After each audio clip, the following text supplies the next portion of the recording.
Chapter 1 in Legal Aspect in Tourism and Hospitality Industry. In this chapter, the learning objectives. First, identify the different kinds of law relevant to the tourism and travel and hospitality industry.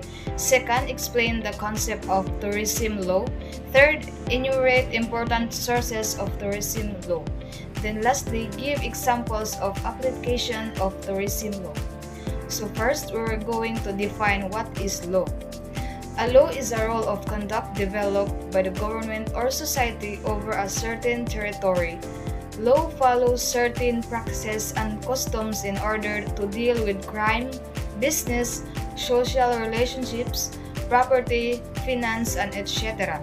The law is controlled and enforced by the controlling authority. For now, we were going to tackle about the kinds of laws. For our purposes, the different kinds of law are classified as follows. First, the substantive law. This law is which creates, defines, and regulates rights or which regulates the rights and duties which give rise to a cause of action. Then second is the adjective law.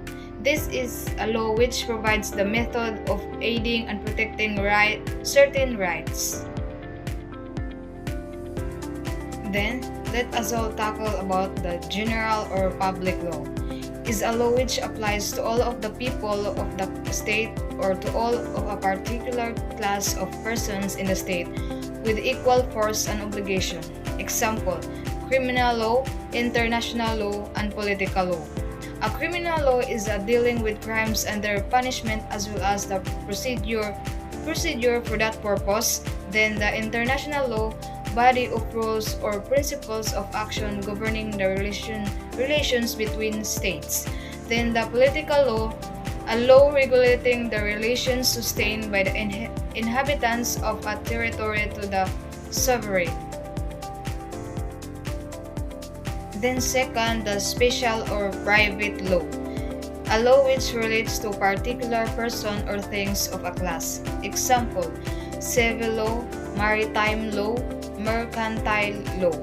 Civil law, the mass of precepts which determines and regulates those relations of assistance, authority, and obedience existing among members of a family and those which exist among members of a society for the protection of private interest. Then a maritime law, this is the law dealing with commerce by sea involving regulation of ships and harbors and the status of seamen. Then last one is the mercantile law, the law of commercial transactions derived from the law of merchant, which includes commercial papers, insurance, and other types of agency. Then next is the concept of tourism law. Tourism is defined as the custom or practice of traveling for pleasure as well as the promotion by establishment of countries to attract tourists.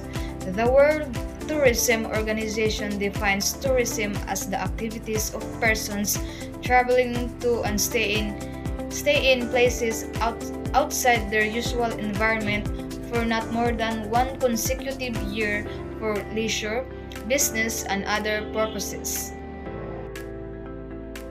Then, we also tackle about the importance and application of tourism law. Tourism law is important because it protects tourists and the environment, and it promotes ethical practices in the tourism industry. It also helps to preserve cultural traditions and natural resources. The importance of tourism law. First, protect tourists. Tourism law protects tourists from unsafe conditions, harassment, and other violations. Second, protect the environment. Tourism law helps to preserve natural resources and cultural heritage. Then third, promotes ethical practices. Tourism law helps to ensure that the tourism industry operates ethically. Then fourth, promotes cultural exchange. Tourism law helps to promote cultural exchange and understanding between tourists and local communities. And lastly, promotes responsible tourism. Tourism law helps to promote responsible tourism practices. The application of tourism law. First, the safety standards. Tourism law ensure that businesses follow safety standards. Second, consumer protection. Tourism law protects consumers from unsafe goods and services. Third, licensing requirements. Tourism law sets requirements for licensing businesses. Then fourth, cultural heritage protection. Tourism law helps to preserve cultural heritage by preventing the exploitation of cultural sites and traditions. Then lastly, resource conservation. Tourism law helps to conserve natural resources.